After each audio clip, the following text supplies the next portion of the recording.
I welcome you to this audio recording of An Unwilling Prince, written and narrated by Luxa Ren, as well as a few friends.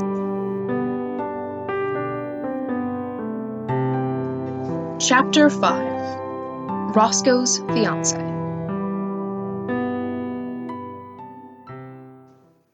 It was only after Liam left that Jonathan realized the kid had forgotten his dagger. He would just have to give it back at breakfast. Well, that was assuming he was present at breakfast. Jonathan was planning to leave, but he wasn't sure when he would be able to. He was too suspicious to assume the deaths of the Empress and those other two consorts were actually natural. What happened yesterday to Prince Roscoe was another question he had. Jonathan was rather sure it wasn't common for princes to suffer from knife wounds when they had supposedly been fighting some sort of animal. Judging from his interactions with them during breakfast and in the library, Emmeline and Milan seemed to know something Jonathan didn't. They at least didn't seem hostile to him. After he finished pondering what he had been learning about the world, the transmigrator realized how hungry he was. He had skipped lunch for the sake of avoiding his fiancée and settling his emotions, but he only somewhat regretted it. He wanted to eat something. The meals he had for breakfast gave him high expectations, and so he walked back in the general direction of where his room was in the palace. Jonathan fortunately didn't have to remember the exact door for his bedroom, as he was approached by a young woman once he got to the corridor. "Roscoe, where have you been?" The lady brushed a curl of blonde hair behind her ear. She looked worried. "You never miss our afternoon tea plans."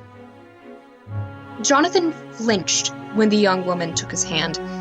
He was pretty sure he was acting differently than the original prince, as she seemed surprised at the reaction. "What happened to your neck?" The transmigrator shrugged. He needed to get out of this situation, but he wasn't sure how yet. Mr. Trival just turned the corner, just in time to intercept. He bowed to the lady and shot a quick glance at Jonathan, then said, "My Lady Clementine, Prince Roscoe hurt his throat while hunting yesterday. It is painful for him to talk. My sincerest apologies for not being able to pass along the message in time." Clementine's face shifted through multiple expressions before landing on worry. "I'm so sorry, Roscoe, I didn't know." She turned to the butler and ordered, "Mr. Treville, please have Mrs. Crux bring up some tea and cakes to the drawing room. Oh, and make sure she knows to make the raspberry trifles." Mr. Trival hesitated and looked at Jonathan once again. He seemed conflicted for a few moments. In the end, however, he bowed towards the two and left. The young woman tightened her grip around Jonathan's hand and pulled him through one of the doors in the corridor. The sight of the pristine rug gave Jonathan the feeling he should take off his shoes. He looked around the room as he was led to a couch. The drawing room was opulent and full of various dramatic war paintings. The yellow rug was decorated with thousands of small blue flowers. The brass chandeliers overhead were polished to a golden shine. The fireplace wasn't lit, and the windows were open to let in the cool breeze. Jonathan felt awkward. She did not. Clementine talked about many things, and he nodded his head half-heartedly to show he was listening. This continued until someone knocked on the door, and the maid, Mrs. Crux, entered with a tray of snacks and a tea set. Clementine thanked the maid and dismissed her. While she poured tea for herself and Jonathan, she argued, "I know you got back late, but you still should have told me. I'm your fiancé. I need to know." Jonathan nodded in agreement. It was better to agree than disagree.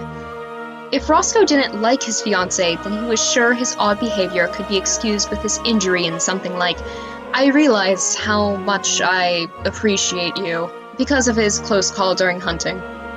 He picked up the cup of tea and sniffed it.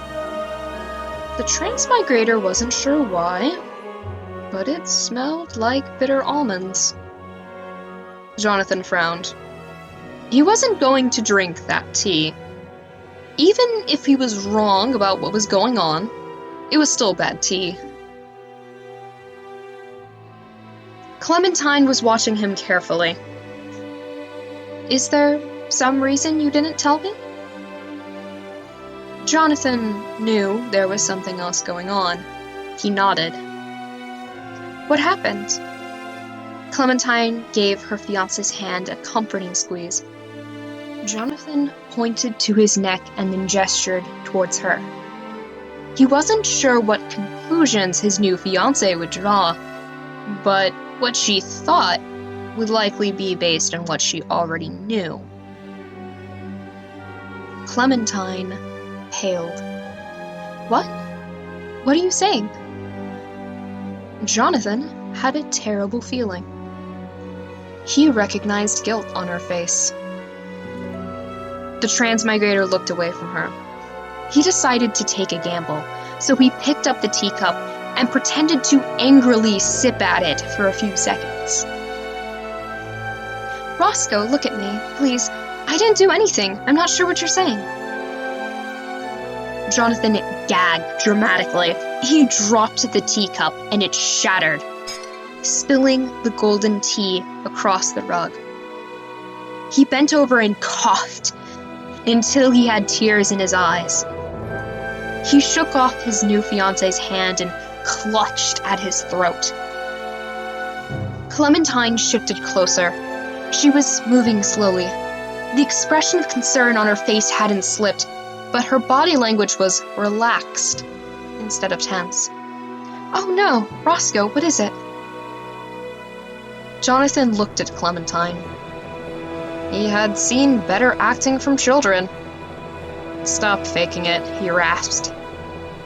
His throat was raw from the fake coughing.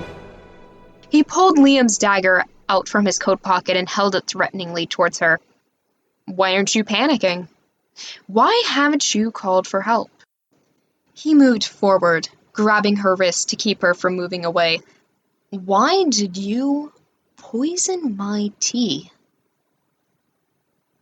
Clementine leaned back, trying to avoid the sharp blade at her throat. Fear flickered over her face before she glared at him. "Don't try to guilt-trip me into anything. I would never wanted to be involved in any of this." "You may have, but you are now." "Why? Is there anyone behind you?" Clementine frowned. If she didn't have a blade at her throat, she would have thrown her hands out in a gesture of frustration. "Are you joking? Who do you think wants you dead?" Jonathan pressed the dagger closer. He wasn't going to make her bleed without a reason, but that doesn't mean he wouldn't try to scare her. "You tell me." He was secretly relieved that he didn't have to pretend to be Roscoe. If Clementine had truly been in love with Roscoe and he had to go along with it, that would have made him test himself. "Consort Lorelei, Prince Oliver and Prince Liam's mother," Clementine stated. She was taking smaller breaths to keep her throat away from the edge of the blade. "The maid helped you. Is she more loyal to you or Consort Lorelei?" From what Jonathan remembered, Lorelei was the woman in the green dress at breakfast. "Consort Lorelei," Clementine scoffed and blew a strand of her hair out of her eyes. "Don't you remember that Mrs. Crux used to be one of her maids?" "What about Mr. Tribal?" "He was given to you by the Emperor. He's suspicious of everyone, but he wasn't involved in this." Jonathan glanced around at the drawing room. He noticed at least a few golden trinkets worth some money. Parts of the tea set were small and valuable as well. He wasn't crazy enough to try to take a chandelier. "Tell me, Roscoe, what are you going to do?" Clementine seemed unsure, half pessimistic about her chances and half hopeful her fiancé would still have some fondness for her, or at least the information she could give him. She put on a brave face and smiled tauntingly. "Are you going to use me as your spy, tell the court, or just kill me here?" "Oh no," he informed her with an unchanging expression. "You're going to help me fake my death."